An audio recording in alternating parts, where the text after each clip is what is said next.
మార్కాపురం జిల్లా కేంద్రంలోని జిల్లా పరిషత్ బాలికల ఉన్నత పాఠశాలలో మానవతా స్వచ్ఛంద సేవా సంస్థ ఆధ్వర్యంలో బాలికలకు నైతిక విలువలపై అవగాహన కార్యక్రమం నిర్వహించారు। ఈ కార్యక్రమానికి ముఖ్య అతిథులుగా శ్రావణి హాస్పిటల్ వైద్యురాలు doctor Cheppalli Kanakadurga, counselling psychologist Narayanam Lavanya హాజరై విద్యార్థినులకు నైతిక విలువలు, ఆరోగ్యం, మానసిక వికాసంపై అవగాహన కల్పించారు।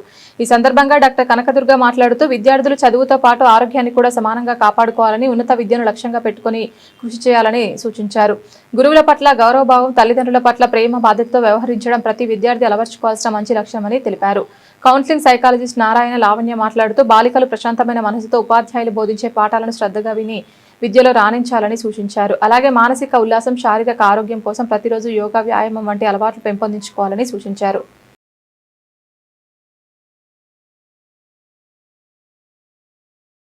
మార్కాపురం మానవతా శాఖ ఆధ్వర్యంలో ఈరోజు మార్కాపురం బాలికల ఉన్నత పాఠశాలలో నైతిక విలువలు అనేటువంటి అంశం మీద కార్యక్రమాన్ని నిర్వహించడం జరిగింది। ఈ కార్యక్రమానికి ముఖ్య అతిథులుగా శ్రీమతి చెప్పల్లి కనకదుర్గ గారు, అదేవిధంగా మా సంస్థ యొక్క అధ్యక్షులు శ్రీ గుంటవ సుబ్బారెడ్డి గారు, పెద్దలు మా పాలెం చెంచయ్య గారు, అదేవిధంగా నారాయణ లావణ్య మేడం గారు, ఇతర మానవతా సభ్యులందరూ కూడా ఈ కార్యక్రమంలో పాల్గొని జయప్రదం చేయడం జరిగింది। ఇటువంటి కార్యక్రమాలు మానవతా సంస్థ విరివిగా చేస్తుందని, ఇక మీదట కూడా చేస్తామని చెప్పేసి ఈ సభాముఖంగా తెలియజేస్తున్నాను। తిరుపతి స్వామికి అనిపిస్తామా బాలికలకి మానవతా సంస్థ తరఫున ఈరోజు వచ్చినటువంటి ప్రతినిధులు ఎవరైతే ఉన్నారో వీరందరూ కూడా నైతిక విలువల మీద బోధించడం జరిగింది।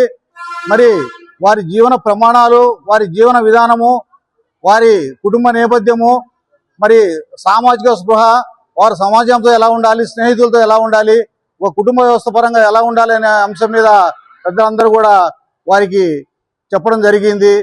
మరి రాబోయే రోజుల్లో కూడా మార్కాపురం మానవతా శాఖ మా అధ్యక్షుడు గుంటవ సుబ్బారెడ్డి ఆధ్వర్యంలోను, మా ట్రెజరర్ అయినటువంటి తడికమల శ్రీనివాస్ గారి ఆధ్వర్యంలో, మరి మిగతా పెద్దలందరి సమక్షంలో మానవతా సభ్యుల యొక్క సహకారంతో ఈ మార్కాపురం మానవతా శాఖ ఇంకా ముందుకెళ్లి ఎన్నో సేవా కార్యక్రమాలు చేస్తుందని చెప్పేసి ఈ సభాముఖంగా తెలియజేస్తూ సెలవు తీసుకుంటున్నాను।